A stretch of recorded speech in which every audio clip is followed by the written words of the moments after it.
Друзья, всем привет! Меня зовут Айна Аликбаева из города Алматы. Рядом со мной находится амбассадор Академии «Успех вместе» Асылжан. Ему 10 лет, и он получил шикарные результаты по своему здоровью, по новейшим технологиям Success Сибири, и хочет поделиться результатами своими.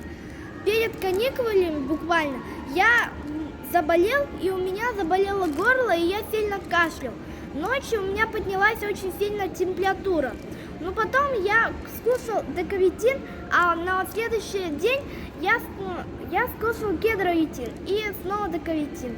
И я пошел в школу, у меня не было горла, не было боли. И еще я не кашлял, и снизилась температура. Круто! Вот такие результаты получают наши амбассадоры и мы сами. Так что, друзья, очень-очень рекомендуем.